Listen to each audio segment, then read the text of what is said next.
What was the boogeyman?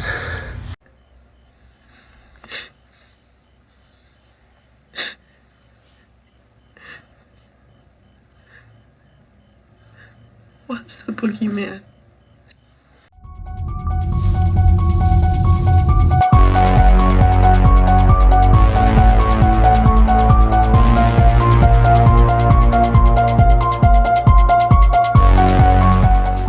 Hey Scare Crew, welcome back to my channel. I know I said Scream was my favorite scary movie, but overall as the scariest, I would have to give it to my boy, the boogeyman, Michael Myers.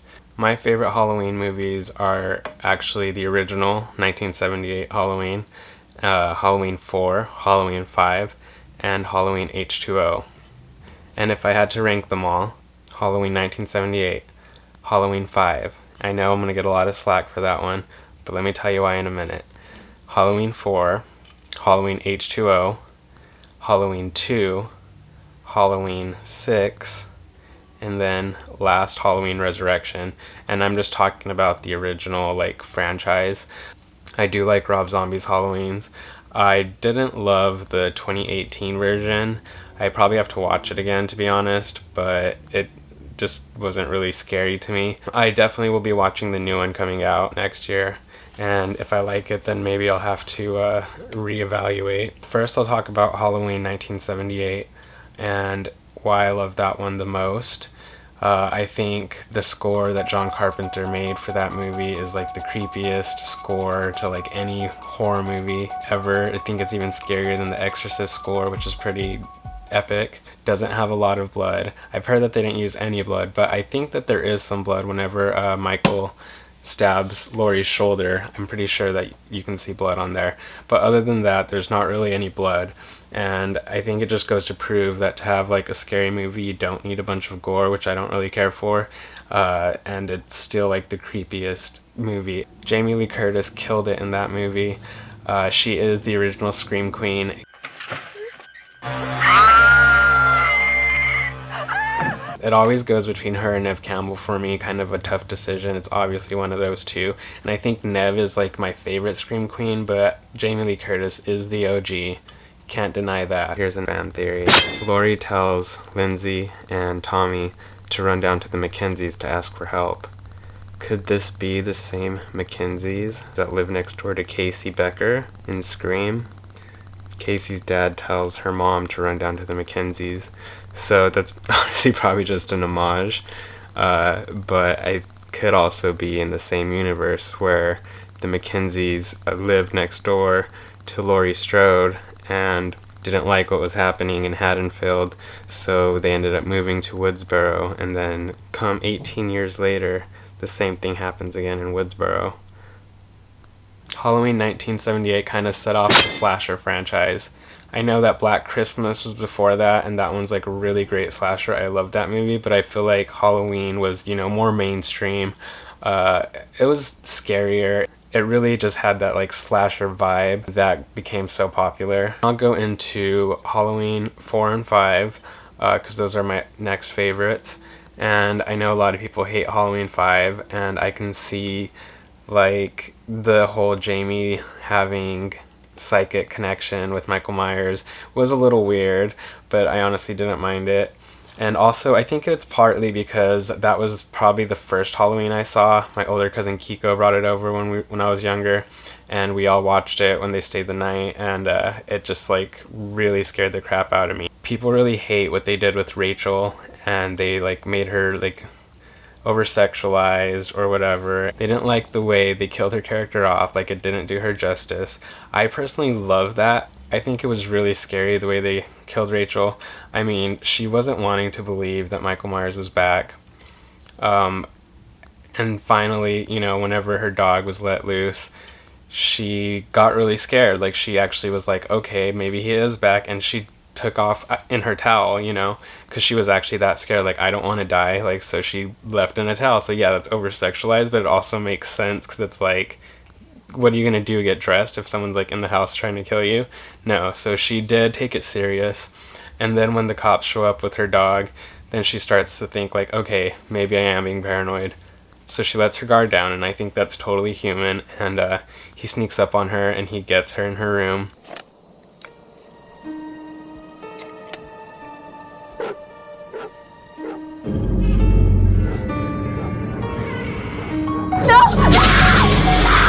That scene is just so horrifying to me, and so I really like that it made me feel something also. Like, I love a movie that makes me feel something. That movie, like, her death really, like, hurt me, and it was just really sad. So I think that's what I love about that movie, is it made me, like, feel emotional about her death. And I think that's what's, like, really scary, is, like, it just showed that you could be a main character and, like, Michael Myers will still get you. I don't think we need to, like, keep these characters, like, going forever just because we like them. I think if we kill off a character we like, it makes him scarier. It also gave space for Tina to be kind of like the protector of Jamie, and I think she was, like, a great character also. I really love that movie. I think it's one of the scariest ones. I honestly think it's actually the scariest one, in my opinion. Halloween 4 is also very scary, and I think it has a lot of that, like, original Halloween vibe. Then we go to Halloween H2O, which would be my next favorite, and that would be written by Kevin Williamson. I love that they brought Jamie Lee Curtis back. I like the chase scene with Josh Hartnett and Michelle Williams. That was, like, pretty freaking scary. And whenever that girl gets her leg, like, fucked up in the laundry chute,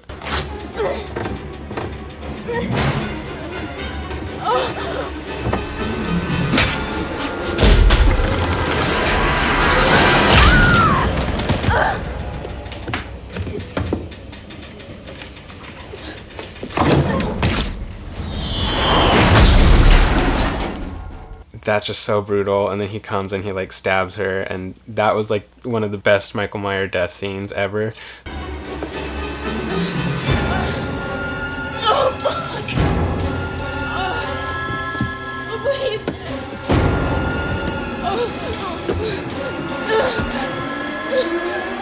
Please! Oh, please!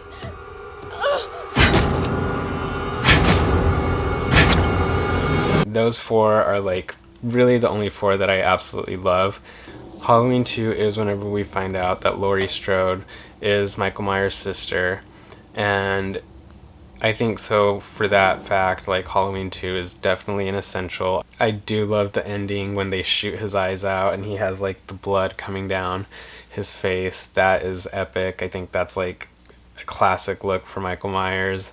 Jamie Lee Curtis's wig is, like, one thing that kind of just throws it off for me.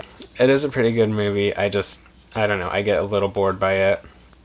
Then we can go to Halloween 6, which was, like, totally weird, and the whole cult stuff, which they kind of start going into that with Halloween 4 and 5 also. I mean, Michael Myers' origins are, like, all over the place by that point. I think at the end of Halloween 5 they start bringing up, like, the cult stuff and, like, the tattoo on his wrist and having to do with, like, the stars aligning and, like, this cult that, like, worships evil or worships, like, Halloween.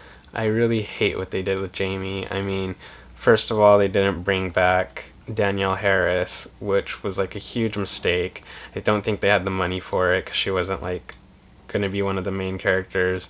The fact that they killed her off so early, it's like, okay, people were mad about Rachel, but what about Jamie? That is what really bugs me. I hate how they killed her off. I think that Michael Myers also was the one who got her pregnant, so that's really, like, weird too, considering that's her uncle. If I'm wrong, let me know. I mean, it just seemed like it was, like, created to make money, along with Halloween Resurrection. That one was, like, obviously the worst. I hate that movie. I still own it. I love Michael Myers, so I, like, own all of them besides Halloween 3. Halloween 3 doesn't have Michael Myers. They were going to take the franchise in a whole different direction. So if you think about it on that sense, like, it has nothing to do with Michael Myers, so I don't have it in my collection. I think it's a little boring also. A lot of people like to break down the Halloween movies, the first 8, into trilogies, and that would be Halloween 1, 2, and H2O as a trilogy, Halloween 4, 5, and 6 as a trilogy. And that kind of makes sense because the stories are just, like, really different. But I, for one, like to look at it as, like, as a whole.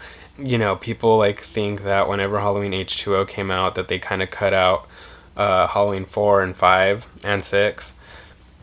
So I guess it's like Jamie never existed. What I like to think is that they all are in the same world, and what happened was Laurie Strode was attacked by Michael Myers. She ended up getting pregnant with Jamie, and I think she was so traumatized that she wasn't ready for a baby, so she gave Jamie up for an adoption and faked her death. Fan theory. Do we think that Jamie's father could possibly be the male nurse on Halloween 2? And so if you think about it that way, then Jamie would have been Josh Hartnett's older sister. I don't remember Josh Hartnett's character's name. I love him though. Yeah, I like them connected. And then we had the remake, the Rob Zombie, I think it was 2007. I love Rob Zombie's Halloween movies. I see why people don't like them. Things that I don't like about it: they made Michael Myers white trash, and they gave him like a whole backstory as a kid, and I think that really does take away from like the creep factor of Michael Myers. You know, he's the boogeyman, he's like the Shape, he's this elusive figure that like we don't really know if he's human, what he is, and Rob Zombie kind of took that away from him. What I do like is like the brutality that they gave him, and I've actually had a nightmare of like Halloween 2, Rob Zombie's version, where he's just like coming after me in like this hospital, and he's like breaking down walls, and you just can't escape this guy. It was pretty terrifying, which is actually pretty funny because I actually had a nightmare the other night about House of a Thousand Corpses, which is another Rob Zombie movie, and it was just so scary. I just remember the terror in that dream of like this family coming after me, and it was a lot. So I think Rob Zombie is really good at horror, and I'll probably do a video later on talking about like Rob Zombie horror movies. As far as the 28 Halloween, I didn't really like that one. I thought it was a little boring, and I don't like that they cut out like Halloween 4 or 5 and H2O, and it's like you cut out all like my favorite Halloweens and you're starting over, so I kind of like resent it for that reason. At least Rob Zombie did like a total remake and didn't just like cut out like most of the franchise. So I don't know, that's my own opinion, and it might change whenever the Halloween Kills comes out. I'm really excited to see that, and if I like it, then maybe I'll add Halloween 2018 to my collection also, which I don't currently own and don't want to. I'm kind of picky with like what I put in my horror collection. You can't really see, but these whole top 2 rows are just horror movies, and I've had a lot more, but I've decided to like get rid of a bunch of them. I only want to keep like my favorite ones, so I still have a lot for like considering these are all movies that I love and would watch again and again. One thing that is pretty funny is like, I don't know if you know this, but Michael Myers has a different mask in each movie, and it's all basically just technical issues. It wasn't like planned or anything, and I think that's kind of cool. Like, you know, I really love his original Halloween is my favorite mask. It's my favorite movie. That's the William Shatner mask, and I think Halloween 5 has like a really creepy look to it too, even though a lot of people hate that one. Like, people just hate Halloween 5, so I'm like here to like give it the love that I think it deserves. If you guys are looking for a Halloween mask, I would definitely go with the Trick or Treat Studios version. That one just looks a lot better. There's some other ones out there that aren't as good quality, and they're about the same price. So if you're gonna spend like $50 on a mask, go with Trick or Treat Studios. Alright, I want to know what you guys think. What are your rankings for the Halloween movies? Do you like my list? Let me know in the comments below, and please, if you like my content, like, comment, subscribe.